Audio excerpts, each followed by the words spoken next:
News Today ඇත්ත දැනගන්න subscribe කරන්න.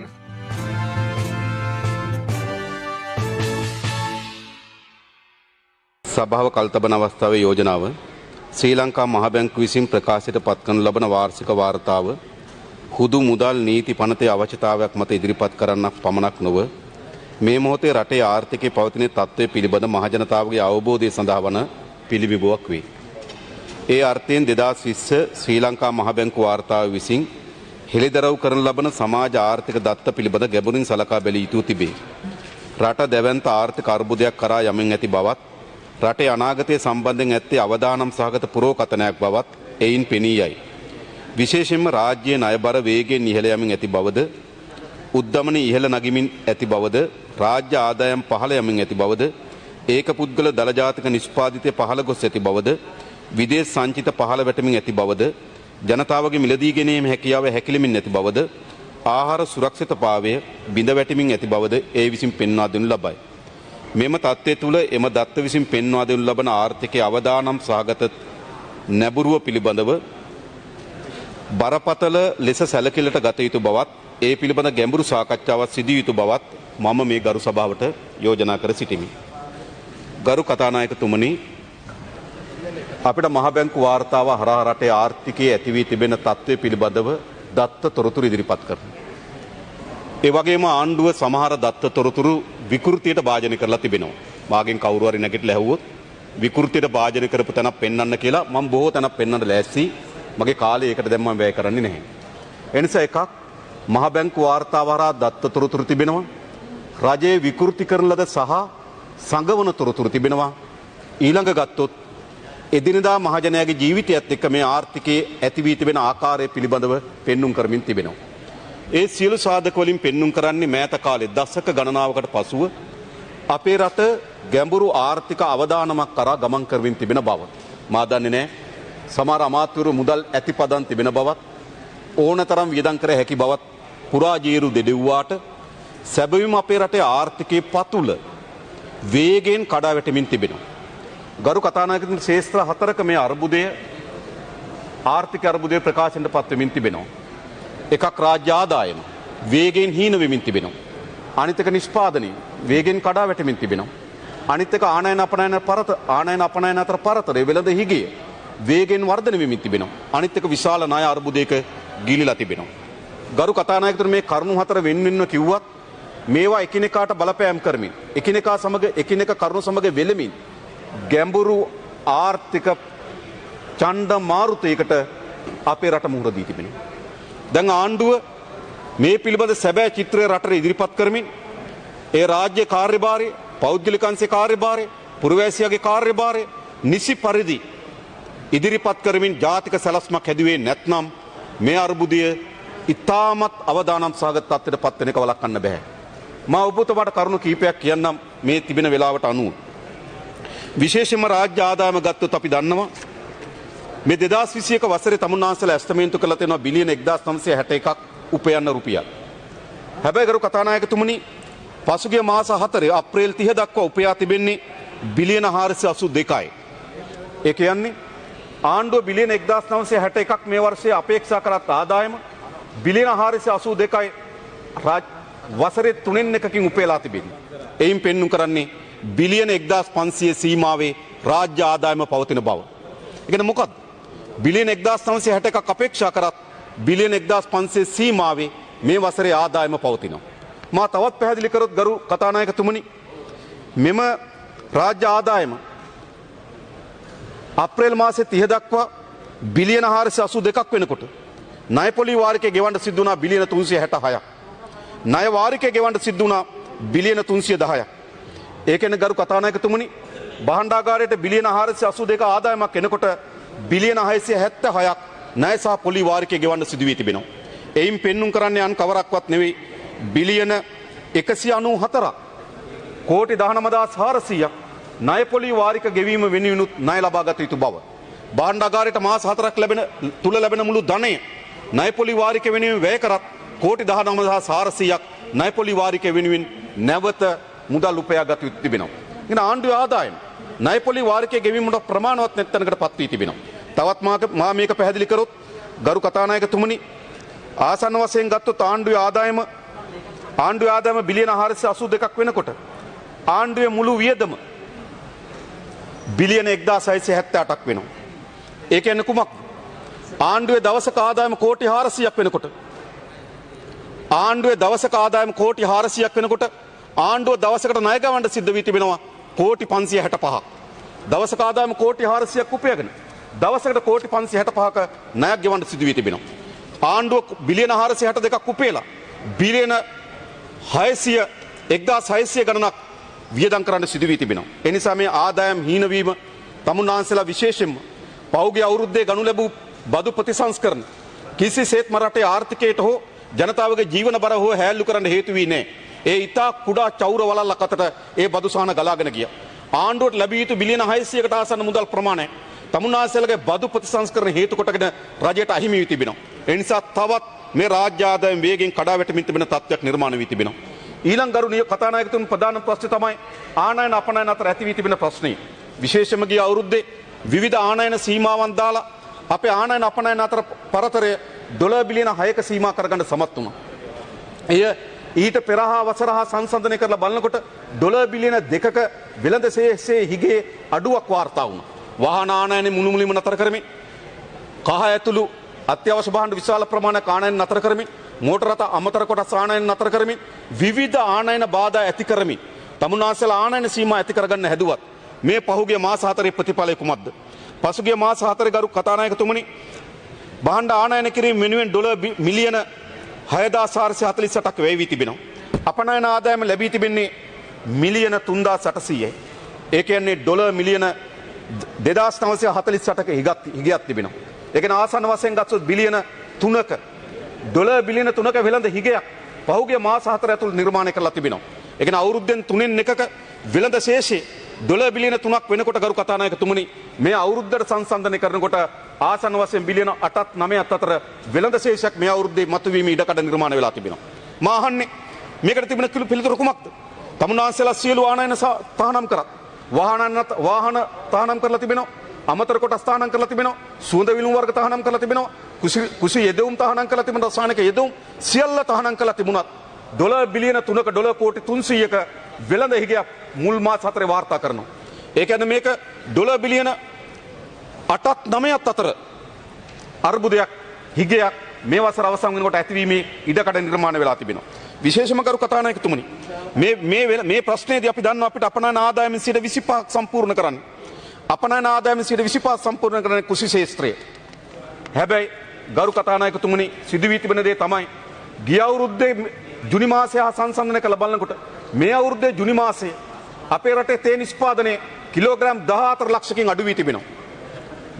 ගිය අවුරුද්දේ මාර්තු වලට වඩා මේ අවුරුද්දේ මාර්තු වැඩි. ගිය අවුරුද්දේ අප්‍රේල් වලට වඩා මේ අවුරුද්දේ අප්‍රේල් මාසෙ වැඩි. ගිය අවුරුද්දේ මැයි වලට වඩා මේ අවුරුද්දේ මැයි වල වැඩි. හැබැයි ගිය අවුරුද්දේ ජුනි වලට වඩා මේ අවුරුද්දේ ජුනි වල කිලෝග්‍රෑම් ලක්ෂ 14ක තේදළු අඩු වී තිබෙනවා. ඇයි අඩු වුනේ? මොකද හේතුව? විශේෂ ස්වභාවික හේතුවක් නෙවෙයි ගරු කතානායකතුමනි. මේ ඇති වී තිබෙන තත්ත්වයන් පිළිබඳ නිසි කළමනාකරණයක් සැලැස්මක් නැතිවීම හේතු කොටගෙන ඒ පොහොර සඳහා අවශ්‍ය වන යෙදවුම් තහනම් කිරීම හේතු කොටගෙන මේ ජුනි මාසයේ සිට තේ වගාවට එක බලපෑම් ඇති කරමින් තිබෙනවා. මේක ඊළඟ ජුලි වෙනකොට අගෝස්තු වෙනකොට විශාල කඩාවැටීම් ලක් වෙනවා. විශේෂඥයින් හඳුන්වා දෙනවා ගරු කතානායකතුමනි අපේ රටේ තේ වලින් ඩොලර් බිලියන 1.3ක ආදායමක් ලැබෙනවා. මේ ඩොලර් මිලියන 650 දක්වා දෙකෙන් පංගුවකින් අඩුවීමේ අනතුරකට අපි මුහුණ දී තිබෙනවා. ඒ නිසා මේ වෙළඳ ශේෂය පියවා ගැනීම සඳහා තිබෙන පිළිතුරු කුමක්ද? ඊළඟ ප්‍රධානම ප්‍රශ්න බවට පත් වී තිබෙන්නේ රාජ්‍ය ණය. අපි දන්නවා විශාල රාජ්‍ය ණය උගුලකට අපේ රට හිර වෙලා තිබෙනවා. උදාහරණයක් ගත්තොත් විශේෂයෙන්ම 2020 අවසන් වෙනකොට අපේ රටේ ණය ප්‍රමාණය බිලියන 13031යි. ආසන්න වශයෙන් ගත්තොත් ට්‍රිලියන 13යි. හැබැයි 2021 අප්‍රේල් මාස වෙනකොට අපේ ණය ප්‍රමාණය ට්‍රිලියන 16.3 දක්වා වැඩි වී තිබෙනවා. ඒ කියන්නේ ට්‍රිලියන 3.3කින් කෝටි 3,30,000කින් මේ මාස 16 ඇතුළත අපේ ණය ප්‍රමාණය වැඩි වී තිබෙනවා. ඒ කියන්නේ ආසන්න වශයෙන් ගත්තොත් එක පුරවැසියෙකුගේ ණය ප්‍රමාණය ලක්ෂ 1.5කින් වැඩි වී තිබෙනවා. මාස 16ක් ඇතුළත පුරවැසියෙකුගේ ණය ප්‍රමාණය ලක්ෂ 1.5කින් වැඩි වී තිබෙනවා. ආසන්න වශයෙන් ගත්තොත් කෝටි 3,30,000කින් මේ මාස 16 ඇතුළත අපේ ණය පංගුව වැඩි වී තිබෙනවා. ඔබ කල්පනා කරලා බලන්න. 1950 දී අපේ ණය ප්‍රමාණය ගරු කතානායකතුමනි කෝටි 100යි. 1950 දී කෝටි 100ක ණය හිගයක තිබුණු රට අද මාස 16ක් ඇතුළත එහි ණය පංගුව විතරක් කෝටි 3,30,000කින් වැඩි වී තිබෙනවා. ඒ විතරක් නෙවෙයි තමුන්නාන්සේලාගේ භාණ්ඩාගාරය අපෙමින් අපකර හරහා රාජ්‍ය ආයතන ණය අරන් තිබෙනවා. අපකර හරහා රාජ්‍ය ආයතන වල ගත්තු ණය ප්‍රමාණය ට්‍රිලියන් 1.4යි කෝටි 1,40,000යි. ඒ කියන්නේ ඔක්කොම ගත්තොත් මොකද දේව රාජ්‍ය ණය? ආසන්න වශයෙන් ගත්තොත් රාජ්‍ය ණය ඒ කියන්නේ ට්‍රිලියන 17.7 දක්වා වර්ධනය වී තිබෙනවා. විශාල ණය උගලක අපි හිර වී තිබෙනවා. මේකේ ප්‍රධානම ගැටලුව මුහුණ දී තිබෙන්නේ දේශීය ණය නම් තමුන්නාන්සේලා බියගම ෆැක්ටරියට පින් සිද්ධ වෙන්න. දැන් තමුන්නාන්සේලා උදේ හවා මල් පූජා කරන්න ඕන තැනක් තිබෙනවා. උදේ හරහා වන්දනා කරන්න ඕන තැනක් තිබෙනවා. උදේ හවා ගිහලා හඳුන් කුරු පත්තු කරන්න ඕන තැනක් තියෙනවා. ඒ වෙන කිසි තැනක් නෙවෙයි බියගම මුදල් අච්චු ගන්න ෆැක්ටරිය. ඒ බියගම මුදල් ගන්න අච්චු ගන්න ෆැක්ටරිය හරහා දේශීය ණය වලට මොනවා හරි කරගන්න පුළුවන්. තමුන්නාන්සේලා පෞගේ අප්‍රේල් මාසෙ වෙනකොට ට්‍රිලියනයක් මාස 16ක ඇතුළත ට්‍රිලියනක් මුදල් අච්චු ගහලා තියෙනවා. කෝටි ලක්ෂයක් මුදල් අච්චු ගහලා තියෙනවා. මොකද්ද? වඳින්න ඕන කොතෙන්ද? බියගම මුදල් ෆැක්ටරියට. ඒ විතරක් නෙවෙයි එක දිනයක් ඇතුළත බිලියන 221ක්. ඒ කියන්නේ කෝටි 22100ක් මුදල් අච්චු ගහලා තියෙනවා පසුගියදා. ඒකෙන් පෙන්නුම් කරන්නේ කුමක්ද? නේද? දේශීය ණය පියවා ගැනීම සඳහා ඇතිතරමට මුදල් අච්චු ගන්න පුළුවන් වෙවි. හැබැයි අපේ ණය පංගුවෙන් 47ක් ලංකාවේ පළමු වතාවට අපේ මුළු ණය වලින් 47කට ආසන්න ප්‍රමාණයක් විදේශීය ණය බවට පත් වී තිබෙනවා. අපේ විදේශීය ණය පංගුව ඇවිල්ලා ඩොලර් බිලියන 35.1ක් බව අප්‍රේල් මාසේ 30 වෙනිදාට වාර්තා වෙනවා. අප්‍රේල් මාසේ 30 වෙනිදා වෙනකොට මේ අවුරුද්දේ අපේ විදේශීය ණය පංගුව ආණ්ඩුවක් හැටියට මා කියන්නේ පෞද්ගලික සමාගම් අරන් තියෙන ණය නෙවෙයි. මා කියන්නේ රාජ්‍ය ආයතන වලින් අරන් තියෙන ණය නෙවෙයි. පෙට්‍රෝලියම් එක වෙනම ඩොලර් ණය අරන් තියෙනවා. විදුලි බල මණ්ඩලය වෙනම ඩොලර් ණය අරන් තියෙනවා. ඒවා පස්සකින් තිබ්බත් මධ්‍යම ආණ්ඩුව විතර ඩොලර් ණය ප්‍රමාණය බිලියන 35.1ක් වී තිබෙනවා මේ අප්‍රේල් මාසේ 30 වෙනිදා වෙනකොට. එහෙනම් ලංකාවේ පළවෙනි වතාවට මුළු රාජ්‍ය ණය පංගුවෙන් 47ක් විදේශීය ණය බවට පත් වී තිබෙනවා. ඒ විදේශීය ණය වලුත් ගරු කතානායකතුමනි ඒ විදේශීය ණය වලුත් විශාල ණය පංගුවක් ජාත්‍යන්තර සූරි බැඳුම් කර හරහා අරන් තිබෙනවා. ආසන වශයෙන් ගත්තොත් බිලියන 15ක් තිබෙනවා. ඒ කියන්නේ 40ක් මුළු ණය වලින් විදේශීය ණය වලින් 40ක් සූරි බැඳුම් කර හරහා 2007 වෙනකන් අපි සූරි බැඳුම් කර හරහා ජාත්‍යන්තර මූල්‍ය වෙළඳපොළ ණය ගත්තේ නැහැ, වාණිජ ණය ගත්තේ නැහැ. අපි 2007 වෙනකන් එහෙම ණය ගත්තේ නැහැ. හැබැයි 2007 මහ බැංකුව අධිපතිවරයා හැටියට වර්තමාන රාජ්‍ය මුදල් අමාත්‍යවරයා අපි සල්ලි හොයාගන්න විවෘත වෙළඳපොළට යනවා කියලා සූරි බැඳුම් කර හරහා ණය ගත්තා. ගරු කතානායකතුමනි සූරි බැඳුම් කර හරහා ගන්නා ලද ණය විශාල පොලි අනුපාතිකයන්ට අපිට ගන්න සිදු වුණා. ඒ උගුලේ අද අපි හිර වී තිබෙනවා. මේ ජුලි මාසේ අපි ගෙවනු ලැබුවා ඩොලර් බිලියන ජුලි මාසේ 27 වෙනිදා ඩොලර් බිලියනක සූරි බැඳුම් කරයක් අපි ගෙවනු ලැබුවා. හැබැයි අපිට ජනවාරි මාසේ තව මිලියන 500ක් ගෙවන්න තිබෙනවා. ලබන අවුරුද්දේ ජුලි මාසේ 18 වෙනිදා තව ඩොලර් මිලියන 1000ක් ගෙවන්න. ඩොලර් බිලියන 1000 ඒ කියන්නේ බිලියනයක් ගෙවන්න තියෙන ඩොලර්. ඒ කියන්නේ ඩොලර් මිලියන 1500ක් ලබන වසරට අපිට අවශ්‍ය වී තිබෙනවා. ඒ නිසා මේ විදේශ ණය උගුලේ අපි අද හිර වී තිබෙනවා. තමුන්නාන්සේලා ගරු කතානායකතුමනි අද අපි සතුටු වෙන විදේශ සංචිතක ප්‍රමාණය කොච්චරද? මම දැනගන්න කැමති මුදල් අමාත්‍යවරයා මේ පාර්ලිමේන්තුවට කියනවනම් අද වන විට හෝ ආසන්නම තමුන්නාන්සේට ඉදිරිපත් කරක සංඛ්‍යා දත්ත ඉදිරිපත් කරන්න 27 වෙනිදාට පසුව ජුලි 27 වෙනිදාට පසුව විදේශ සංචිත කොච්චර තියෙනවද කියලා. ඒක අපි දැනගන්න කැමතියි. මා දැක්ක ආටිකල මුදල් අමාත්‍යාංශ ලේකම්වරයාගේ මාධ්‍යවේදියෙක් මේ ප්‍රශ්නේ අහනකොට ඔහු ප්‍රශ්නේ මඟ හරිනවා. ඔහු කියන විදේශ සංචිත නිතරම උච්චාවචන වෙනවා, නිතරම අඩු වෙනවා, වැඩි වෙනවා. ඒ නිසා කියන්න බෑ කියන එක වැරදි. මාහාන ජුලි මාසේ 28 වෙනිදාට කොච්චරක් තිබ්බද කියන්නේ. මා උපකල්පන කරනවා බිලියන 2.5 3ක් අතර මුදල් ප්‍රමාණයක් තමයි තියෙන්න පුළුවන්කම තිබෙන්නේ. ඩොලර් බිලියන 2.5 ඩොලර් බිලියන 3ක් අතර මුදල් ප්‍රමාණයක් තමයි විදේශ සංචිතවල ඇත්තේ කියලා මම උපකල්පනය කරනවා. ඔබතුමා කියන්නේ ඒක එහෙම නෙවෙයි නම් ඒක නෙවෙයි කියලා. ඒ විතරක් නෙවෙයි තමුන්නාන්සේ මේ රටේ භාණ්ඩාගාර account එක දුවන OD එකකින් බැංකුව අයිරාවකින් කොච්චර බැංකුව අයිරාවක් තියෙනවද?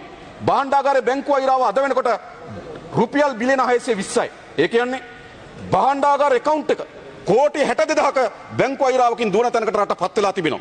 මේක තමයි රටේ ආර්ථිකය. ඒ විතරක් නෙවෙයි ගරු කතානායකතුමනි දැන් මේ ඉදිරි මාස 4ක කාලය ඇතුළත ඩොලර් බිලියන 1.3ක් අපි ගෙවිය යුතු තිබෙනවා. ඩොලර් බිලියන 1.3ක් අපිට ඕන ණය ගෙවන්න. ආසන වශයෙන් ඩොලර් බිලියන 3ක් අපිට ඕන භාණ්ඩ ගේන්න. ඩොලර් බිලියන 4.3ක අවශ්‍යතාවයක් තිබෙනවා. ඒ කරුණු දෙකට පමණ ණය ගෙවීම සහ භාණ්ඩ ගෙන්වීම සඳහා පමණක් අතිරේක වශයෙන් ඒ කියන්නේ ආනයන අපනයන අතර පරතරය අපි හදපුවාම ඩොලර් බිලියන 3ක් එන්න ඉඩ තියෙනවා මේ අගෝස්තුසේ දෙසැම්බර් දක්වා. ඒ කියන්නේ අපිට එතෙන් ඩොලර් බිලියන 3ක් අවශ්‍යයි. ණය ගෙවන්න ඩොලර් බිලියන 1.3ක් අවශ්‍යයි. ඒ කියන්නේ ඩොලර් බිලියන 4.3ක් අවශ්‍ය වී තිබෙනවා. ඍජු මේ ගෙවීම් දෙක සඳහා පමණක්. මා දැනගන්න කැමති කොහෙන්ද හොයන්නේ? ගරු මුදල් අමාත්‍යවරයා පෞගේ ළමා දැක්ක ප්‍රකාශ කළ තිබෙන ඔහුගේ ට්විටර් ගිණුම හරහා එහිදී ඔහු කියනවා බංග්ලාදේශයෙන් ලබා ගන්න හුවමාරු මුදල $1 මිලියන 250ක් ලබාගත හැකි වේ කියලා උපකල්පනය කරනවා. මා දන්නේ නැහැ බංග්ලාදේශය දැනට ඒ පිළිබඳ කවර ස්ථාවරක දින කියලා නිශ්චිත පිළිතුරක් මේ පාර්ලිමේන්තුවට දෙන්න ඕන. ඊළඟ කෙනා ඉන්දියාව තව $1 මිලියන 400ක හුවමාරු ණය මුදලක් ලබා දෙවි කියලා. හැබැයි ඉන්දියාව සාමාන්‍ය මේක ලබා දෙනවා. ඒක තියෙන බැඳීමක් අපිට ඒක ලබා දෙනවා. හැබැයි ඒක මාස 6ක හුවමාරුව. මේ අගෝස්තු මාසේ ගත්තොත් අපි දෙසැම්බර් ලබන අවුරුද්ද පෙබරවාරි මාසේ ගෙවන්න ඕන. ජාත්‍යන්තර මූල්‍ය අරමුදලෙන් අපිට මේ සමාජික රටක් නිසා මිලියන 800ක් ලැබීමේ ඉඩක් තිබෙනවා. ඊට අමතරව චීනෙන් තමුන්වහන්සේලා $1 මිලියන 300ක් ලබා ගැනීමේ සලස්මක් තිබෙනවා. ඊළඟ කරු මුදල් අමාත්‍යවරේ තමන්ගේ පණිවිඩයේදී කියනවා $1 මිලියන 200ක් වෙළඳපොලෙන් මහ බැංකුව උපයා ගන්න බව. මා දන්නේ නැහැ වෙළඳපොලෙන් කොහෙන්ද ගන්න කියලා. වෙළඳපොලේ විශාල ඩොලර් හිගයක් මතු වී තිබෙනවා. කතානායකතුමා ඔබතුමා දන්නවා සාමාන්‍ය නිල බැංකුවල ඩොලරයක හුවමාරු වගේ ඩොලරයේ හගේ රුපියල් 202 වුණත් අද කළු කඩේ අද 235-40 දක්වා වර්ධනය වී තිබෙනවා. ඉතින් කොහෙන්ද මිලදී ගන්නෙ? ඒ නිසා තමුන්වහන්සේලා සුරංගනා ලෝකයක් හදන්න පුළුවන්කම තිබෙනවා. හැබැයි මේ දත්ත ඔක්කොම ඇතුලේ පෙන්눔 කරමින් තිබෙන්නේ අපි විශාල ණය උගුලක හිර වෙමින් ණය ගෙවා ගැනීමේ අර්බුදයකට ලක් වෙමින් තිබෙන රාජ්‍යයක් බව. මොකද කරන්න තිබෙන්නේ? තමුන්වහන්සේලා නැවත කරන්න ආනයන සීමා කරන්න. හැබැයි මේ මහ බැංකුව මේ පහුගිය මුදල් අමාත්‍යාංශ වාර්තාවෙන් කියන්නේ මොකද්ද? මේ ආනයන සීමා කිරීම නැවත ආර්ථිකයට බලපෑමක් ඇති කිරීමෙන් තිබෙනවා. උදාහරණයකට ගත්තොත් වාහන ආනයන හරහා උපයා ගන්නා ලද ආදායම 2020 මුල් මාස 4 ඇතුළත රුපියල් බිලියන 33යි. හැබැයි මේ අවුරුද්දේ රුපියල් බිලියන 7යි. ඒ කියන්නේ මොකද්ද? ආනයන සීමා නැවත ආර්ථිකයට බලපෑමක් ඇති කරමින් තිබෙනවා. ඒ නිසා මේක එකට ගැට ගැහුණු වෙළඳ ශේෂයේ හිගේ ණය අර්බුදයේ නිෂ්පාදනය කඩා වැටීම ඒ වගේම රාජ්‍ය ආදායම හිමිවීම අහිමිවීම මේ කියන කරුණු හතර එකට වෙලෙමින් එකට වේගවත් ඡණ්ඩ මාරුතයක් හැටියට අපේ රටේ ආර්ථිකය බලකණු සුණු විසුණු කරමින් ගමන් කරමින් තිබෙනවා. මේ තත්ත්වය රට කියන්නේ මුදල් අමාත්‍යවරයා. මේ තත්ත්වය රට ඉදිරිපත් කළ යුතු තිබෙනවා. මේ තත්ත්වය තමුන්වහන්සේලා මොකද කරන්නේ? ඒවා කිසිසේත්ම ගරු කතානායකතුමනි මෙවැනි තත්ත්වයක් තිබෙනවායි කියලා කල්පනා කරමින් රට පාලනය කරන බව පෙන්වන්නේ නැහැ. මම ඔබතුමාට උදාහරණ කීපයක් කියන්නම්. මේ රාජ්‍ය ආයතනවල රාජ්‍ය ආයතන 19ක පාඩුව. මේ රාජ්‍ය ආයතන 19 මේ මුල් මාස 4 පාඩුව බිලියන 82යි. කෝටි 8200යි. තමුන්වහන්සේලා කියන ගුරුවරුන්ට පඩි වැඩි කරන්න අවශ්‍ය වෙන්නේ බිලියන 56යි. හැබැයි මේ රාජ්‍ය ආයතන 19ක පළවෙනි මාස 4 පාඩුව රුපියල් බිලියන 82ක් බවට පත් වී තිබෙනවා.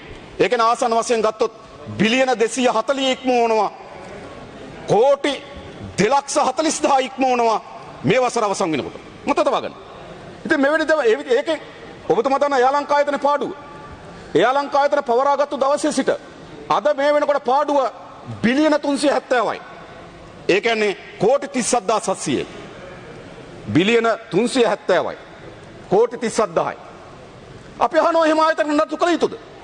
පළවෙනි මාස 4 යාලංකයේ පාඩුව බිලියන 24යි. කෝටි 2400යි. පළවෙනි මාස 4 තෙල් සංස්ථාවේ පාඩුව බිලියන 45යි. කෝටි 4500යි. මොකද්ද සිදු වී තිබෙන්නේ? රටේ රාජ්‍ය ආයතන මහා බරක් බවට පත්වෙච්ච ආයතන බවට පත් වී තිබෙනවා. මොකක් නිසාද? තෙල් සංස්ථාව පාඩු වෙමින් තිබෙදී සේවක ලැයිස්තු වලට පැටවුවා. බැඳෙව්වා. CPSTL ආයතනයට 100කට ආසන ප්‍රමාණයක් සේවක දැම්මා දේශපාලන ලැයිස්තු වලින්. ආයතන කඩා වැටෙනවා. හැබැයි දානවා දේශපාලන ලැයිස්තු වලින්. තෙල් සංස්ථාව විතරක් රාජ්‍ය බැංකු දෙකට ණය ප්‍රමාණය ගරු කතානායකතුමනි බිලියන 670යි. කෝටි 67000ක්. ලංකා බැංකුවට සහ මහජන බැංකුවට තෙල් සංස්ථාව ණයයි. කාගේද මේ මහජනයාගේ තැන්පතු? තැන්පත් කළා මොකද කරලා තිබෙන්නේ? තෙල් සංස්ථාව තෙල් වලට ලංකා බැංකුවේ මහජන බැංකුවේ ණය අරන් තිබෙනවා. ඒවා කොයිද සංවර්ධනයකට යන්නේ? කොයිද යොදවන්නේ යන්නේ? තෙල් සංස්ථාව බිලියන 670ක් ණයකරු බවට පත් වෙලා තිබෙනවා. එයා ලංකා ආයතනයේ පවරාගත්තු දවස් ඉඳන් බිලියන 370ක ණයකරුවෙක් බවට පත් වී තිබෙනවා. මේක රටේ තත්ත්වය. ඒ නිසා මේ ආයතන වල බරත් මේ ආර්ථිකයට මා හෙණයක් හැටියට පාත් වෙමින් තිබෙනවා. දැන් තමුන්වහන්සේලා මොකද්ද කරන්න ඕන? ගරු කතානායකතුමනි පළමු කොට මා කියන්නේ මේ පිළිබඳව සැබෑ තත්ත්වය තමුන්වහන්සේලා මේ රට පළමු කොටම ඉදිරිපත් කරන්න. ඒක තමයි එක. දෙක මේ සඳහා ගත යුතු ක්‍රියාමාර්ග ගණනාවක් තිබෙනවා. පළමු කොටම රාජ්‍ය කාර්යක්ෂම කිරීම සහ මුදල් නාස්තිය, වංචාව, දූෂණය, තිත තැබීම සඳහා වේගවත් සලස්මක් හදන්න. මෙච්චර රාජ්‍ය ආදායම අඩු වෙමින් තිබීදී තමයි කිලෝග්‍රෑම් එකකට රුපියල් 28ක් තිබුණු සීනි බද්ද 7.25 දක්වා අඩු කරේ. කවුරු වෙනුවෙන්ද? කවුරු වෙනුවෙන්ද? මේ පාර්ලිමේන්තුවේ වාඩි වෙලා ඉන්න කිසි മന്ത്രിවරයෙක් වෙනුවෙන් නෙවෙයි. මේ රටේ සීනි පරිභෝජනය කරන ජනතාව වෙනුවෙන් නෙවෙයි. රුපියල් 28ක් තිබා සීනි සඳහා බද්දක් ඒක 7.25 දක්වා අඩු කරා විල්මා ආයතන වෙනුවෙන් පමණක්. භාණ්ඩාගාර ලැබිය යුතු ධනය කෝටි 1500ක් එක සමාගමක් වෙත ගලාගෙන යන ඉඩ සැලසුවා. කවුරු වෙනුවෙන් තමුන්නාසල මේව කරන්නේ? ඒ විතරක් නෙවෙයි මහා පරිමාණ ඉදිකිරීමකට යමින් තිබෙනවා. මේ රට කොන්ක්‍රීට් වනාන්තරයක් ගොඩනැගුවේ කියලා ජනතාවගේ කුසගින්නට උත්තරයක් ලැබෙන්නේ නැහැ. ඒ නිසා මේ කොන්ක්‍රීට් වනාන්තරයක් වෙනුවට රටේ ජනතාවගේ ජන ජීවිතයත් එක්ක සම්බන්ධ වුණු සංවර්ධන මාවතකට යන්න මහා පරිමාණ කොන්ක්‍රීට් වනාන්තර අපේ රට අද බරක් වෙලා තිබෙනවා. ඒ ණය ගෙවා ගැනීමට බැරි ප්‍රතිලාභයක් නැති ආයතන බවට පත් වී තිබෙනවා. ඒවා බරක් ආර්ථිකයට මතක තබා ගන්න. බර සහිත කොන්ක්‍රීට් වනාන්තර ගොඩනගමින් තිබෙනවා. ඒ නිසා ඒක තමයි තමුන්නාසලා ඒක නතර කරන්න. ඊළඟ තමුන්නාසලා මාර්ග තුනයි තෝරගෙන තිබෙන්නේ. එකක් ණය ගැනීම, දෙක විකිණීම, තුන ණය ගැනීම, විකිණීම, මුදල් අච්චු ගැසීම. දැන් මොකද කරලා තිබෙන්නේ? තමුන්නාසලා අපේ රට ආයතන විකුණන්න හදනවා. විශේෂයෙන්ම අපේ සරත් වීරසේකර අමාත්‍යවරයා නියෝජනය වහඬු මේවා. ඔවුන් දේශප්‍රේමිත්වය පිළිබඳ දෝරේ ගලාගෙන ගියපු නේද? නිකන් ඇඟට ඇඟිල්ලෙන් එන්නත් දේශප්‍රේමිත්වය එළියට පයින්න පාලකයෝ මේගොල්ලෝ. හැබැයි මොකද්ද වෙමින් තිබෙන්නේ? කෙරවලපිටිය බලාගාරයේ 40%ක් ඇමරිකානු සමාගමට පවරා දුන්නා. කෙළවරපිටිය බලාගාරයට එළෙන ගෑස් නල පද්ධතියත් ඒ ගබඩා කිරීමේ ගබඩා සංකීර්ණය සඳහා විදුලි බල මණ්ඩලයෙන් ටෙන්ඩර් කැඳවලා තිබුණා. විදුලි බල අමාත්‍යවරයා. ඒක එසේ තියදී ඇමරිකානු සමාගමට පවරා දුන්නා. ඇයි? අර 100ට කොටස් 40 ගන්නේ මේ ඉදිකිරීම දුන්නොත් විතරයි කියලා ඇමරිකන් සමාගම කිව්වා. අන්න රටේ දේශප්‍රේමිත්වය කෝ? ඊළඟ තමුන්නාසලා දන්නවා අපේ රටේ තෙල් සංස්ථාවේ ඒකාධිකාරීත්වයක් තිබුණා. තෙල් සංස්ථා පනත අනුව තෙල් ගෙන්වීම, බෙදා හැරීම, පිරිපහදු කිරීම, මිශ්‍ර කිරීම, ගබඩා කිරීම තෙල් සංස්ථාවේ ඒකාධිකාරිය. දැන් උදේ ගම්මන්පිල අමාත්‍යවරයා කැබිනට් මණ්ඩලයට ඉදිරිපත් කළා තිබෙනවා එම පනත සංශෝධනය කරලා තෙල් ඒකාධිකාරීත්වය බිඳින්න, රාජ්‍ය අධිකාරීත්වය බිඳින්න. ඉතින් දේශප්‍රේමිත්වය කොතනද තිබෙන්නේ? සෙලෙන්දිව ආයතනය ගොඩනගලා තමුන්නාසලා දන්නවා මහතැපල් කාර්යාලය පිහිටි බිල්ඩින් එක, ග්‍රෑන්ඩ් ඔරියන්ටල් හෝටලේ යෝග් ගොඩනැගිල්ල, විදේශ කටයුතු අමාත්‍යාංශ පිහිටි ගොඩනැගිල්ල, ඒ වගේම හිල්ටන් හෝටලේ ආදී ජාතික සහ පෞරාණික උරුමයන් විකුණන්න සැලසුම් කරලා තිබෙනවා. කොම්පඤ්ඤ වීදියේ ගුවන් හමුදා කඳවුර පිහිටි භූමිය අද විකුණන්න සැලසුම් කරලා තිබෙනවා. බේර වැවගාව ඉඩම් විකුණන්න සැලසුම් කරමින් තිබෙනවා. කවුද තමුන්නාන්සෙලා? කබ්‍රාල් රාජ්‍ය මුදල් අමාත්‍යවරයා මට දැනෙන්නේ ඉතාමත් හොඳ බෝකර්වරයෙක්. අතර ඊට වඩා බෝකර් සමාගමක් දාගෙන ආණ්ඩුව හදන්න ඕනේ නැහැ මේවට. රාජ්‍ය දේපල විකුණන බෝකර් සමාගමක් අද අපි ඉදිරිපිට තිබෙනවා. එනිසා තමුන්නාන්සෙලා පිළිවෙත වෙන තිබෙන්නේ රාජ්‍ය දේපල විකිණීමත්, ණය ගැනීමත්, නැවත මුදල් අච්චු ගැසීමත්. ඒ වගේම අපේ රටේ නිෂ්පාදනයේට අපි විශේෂයෙන්ම කතානායකතුමනි අපි අපේ රටේ මහ පොළව වස විස වලින් පිරීලා තිබෙන පිළිබඳ අපේ විවේචනයක් තිබෙනවා. ඒක නැවත සංරක්ෂණය කරගන්න ඕනකම තිබෙනවා. අපේ රටේ පුරවැසියන් වක්ගොඩ රෝගයෙන් පිළිකා රෝගයෙන් පෙළෙන තත්ත්වයකට පත් වී තිබෙනවා. ඒ ජීවිත නැවත සුරක්ෂිත කරන්න ඕන, සුවපත් කරන්න ඕන. ඒ පිළිබඳ විවාදයක් නැහැ.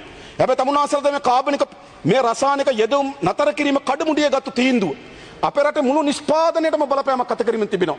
ඒක තමයි මා කිව්වේ ගිය අවුරුද්දේ ජුනි මාසේ තේ නිෂ්පාදනය සංසන්දනය කළ බලනකොට මේ අවුරුද්දේ ජුනි මාසේ කිලෝග්‍රෑම් ලක්ෂ 14කින් තේ නිෂ්පාදනය අඩු වෙලා තිබෙනවා. මම මේක කියනවා ලබන ජුලි වෙනකොට, අගෝස්තු වෙනකොට, සැප්තැම්බර් වෙනකොට මීට වඩා වැඩි ප්‍රමාණයක මේ තේ නිෂ්පාදනය කඩා වැටෙනවා. ඒ වගේම තමුන්නාසලා නිසි යෙදුම් යොදන්න සමත් වුණේ නැත්නම් ගොවිතැන අත්හැරලා දානවා. අපේ රටේ කුෂිකර්මාන්තය අපේ රටේ භූමියෙන් 11% කුෂිකාර්මික බිම්. අපේ රටේ ශ්‍රම බලකායෙන් 27ක් කුෂිකර්මාන්තය දෙන්නේ. අපේ රටේ ජාතික නිෂ්පාදනයේට 7.5% විතර දෙන කුෂිකර්මාන්තය. අපේ රටේ අපනයන ආදායමේ 25% දෙන කුෂිකර්මාන්තය. අපේ රටේ කාර්මික නිෂ්පාදන වලින් 25% කුෂිකර්මාන්තය පදනම් වෙච්ච නිෂ්පාදන. කුෂිකර්මාන්තය කියන අපේ රටේ ආර්ථිකයේ ප්‍රධාන පංගුව. ඒ පංගුව පිළිබඳ තීන්දුවක් ගන්න ඕන කොහොමද? ඒ පංගුවක යෙදවුම් පිළිබඳව තීරණයක් ගන්න ඕන. මම දන්නවා චමල් රාජපක්ෂ ඔබතුමා තිස්සමාරාමේ යෝධ වැව යටතේ මින් තිසා වැව යටතේ අර පැත්තේ ලුණුගහමේර ව්‍යාපාරය යටතේ වගා කරන ගොවියෙක්. මම දන්නවා එතුමාගෙන්. එතුමා ගොවිතැනත් එක්ක සම්බන්ධ වෙලා තිබුණා. මම දැන් නැගිටලා කැමති තමුන්නාසගෙන් අහන්න. මහකන්නේ නිසි පරිදි යෙදවුම් ලැබුණ නැත්නම් වගා කරන්න පුළුවන්ද? ඔබතුමා කියන්න. ඔබතුමා මෙතන කියන්න බැරි නම් මල්ලිට ගිහිල්ලා කියන්න මේ විකාරේ. මම යෝජනා කරන්නේ මේක මල්ලිට ගිහිල්ලා කියන්න. එතුමා කුඹුර වල ඇවිදලා නැත්නම් ඔබතුමා කුඹුර ගිහිල්ලා තියෙනවා. ඔබතුමායි කාලය අවසන් ජනාධිපති මල්ලිට. හරිද? මේකයි වෙලා තියෙන්නේ. ඒ නිසා මේ නිෂ්පාදනය කඩා වැටීම. මේක නිසා සිදුවිය හැකි දේ තමයි මොකද්ද? මේක දිහා සිදුවිය හැකි අනිවාර්යයෙන්ම ගෝඨාභය රාජපක්ෂ ජනාධිපතිවරයා මේ තීන්දුව අනිවාර්යයෙන්ම ආපහු අකුලනවා පරණ වගේ. එහෙම නැත්නම් අපේ රටේ ආහාරිකයක් එනවා. මම කියන අපේ රටේ කාබනික ගොවිතැන ගැන පස සුවපත් කිරීම ගැන විද්‍යාත්මක වැඩපිළිවෙලක් හදලා ඒක අපේ පක්ෂ සමාජිකයන් පරිශන කරලා තිබෙනවා. සසේන්ද්‍ර රාජපක්ෂ ඔබතුමා බියගම ගියේ කොහටද? අපේ පක්ෂේ බියගම සංවිධායකගේ පරීක්ෂණාගාරයට තමයි ගියේ බලන්න. ඔබතුමා සාවස්තිපුර ගියේ කොහටද? අපේ පක්ෂේ නැගෙනහිර නුවරගම් පළාතේ ප්‍රාදේශ සභා මන්ත්‍රීවරයාගේ කුඹුර බලන්න තමයි ගියේ. අපිව ප්‍රායෝගිකව කරන මිනිස්සු. හැබැයි අපි දන්න එක ජාතික වශයෙන් කොච්චර ප්‍රමාණයකින් ගේන්න පුළුවන්ද කොච්චර කාලෙකින් ගේන්න පුළුවන්ද කියලා. එහෙම කිසි දැක්මක් සැලසුමක් නැතුව අපේ රටේ ජාතික නිෂ්පාදන කඩාවැටෙන සැලසුමට විත් තිබෙනවා. ඒ නිසාම අවසන් වශයෙන් කියන්නේ ගරු කතානායකතුමනි අද විශාල ඩොලර් හිගයක් තිබෙනවා. පෞගේ ජූලි මාසේ 5 වෙනිදා ආපු තෙල් නැව බා ගන්න බැරි වුණා. දවස් දෙකක් ඩැමරේජස් ගෙව්වා. ඒක ගෙව්වෙත් ඒක ගෙනාවේ අම්බානිගේ සමාගමෙන් ගෙනාවේ. අම්බාන්ලා සමාගමට තමයි අපි නැප්තා දෙන්නේ තෙල් සංස්ථාවේ. නැප්තා දෙනවා කියලා ඩොලර් මිලියන 10ක තමයි අපි තෙල් නැව බාගත්තේ. දවස් දෙකක් ඩැමරේජස් ගෙව්වා. දැන් තව තෙල් පෙට්‍රල් නැවක් ආනයන කරන්න සැලසුම් කරා. ජූලි මාසේ 19 වෙනිදාට පෙට්‍රල් හිග වෙනවා කියලා. හැබැයි ටෙන්ඩර් එක කැඳවුවා. ටෙන්ඩර් එක කැන්සල් කරලා ඩොලර් ගෙවා ගන්න බැරුව. 22 වෙනිදා එන්න තිබු පෙට්‍රල් නැව අම්බාන්ලත් එක්ක කතා කරලා 19 වෙනිදාට පස්සට තල්ලු කරගත්තා. ඉස්සරහට තල්ලු කරගත්තා. ඒ නිසා මේක අඩඩ්ඩාවෙන් දුවන්නේ. කොයි වෙලාවෙ කොතන මේක තත්ත්වෙ පුපුරාවිද කියන සැකයක් මතුවී තිබෙනවා. ඒ නිසා ආණ්ඩුවක් හැටියට පළමුකොටම තමන්වහන්සේලා ආදර්ශයක් දෙන්න. මේ රට වියදම් කපන ලෑස්ති, අර පරිස්සම් ලෙස වියදම් කරන්න ලෑස්ති. දැන් කාලේ ඉවරයි. කළමනාකරණය කරන්න ලෑස්ති කියන එක දෙන්න. අවසන් වශයෙන් කියන්නේ ඔලිම්පික් වලට ඇමතිවරු 4-5 දෙනෙක් කියන්නේ මොකටද? මොකද්ද දෙන ආදර්ශය? වියදම් වෙන්නේ ඩොලර්. ඩොලර් හිග තියෙන රටක දුවන්නද? මොකද්ද මේ කරන්නේ? ඒ නිසා අමාත්‍යවරු ආණ්ඩුවක් හැටියට නිසි ආදර්ශයක් මේ පිළිබඳ ලබා දෙමින් මා කියන්නේ මේ ඇතිවී තිබෙන තත්ත්වය පිළිබඳව රටට පැහැදිලි කරමින් රාජ්‍යත් පෞද්ගලික අංශත් පොදු ජනතාවත් ඒකාබද්ධ කැපකිරීමක් මැදිහත් වීම සහිත වැඩපිළිවෙලක් හැදුවේ නැත්නම් අපේ රට විශාල ආර්ථික උගුලක හිරවීමේ අනතුරක අපි තියෙනවා. ඒ පිළිබඳ අවධානය යොමු කරමින් මා නතර වෙනවා. බොහොම ස්තුතියි කතානායකතුමනි මේ අවස්ථාව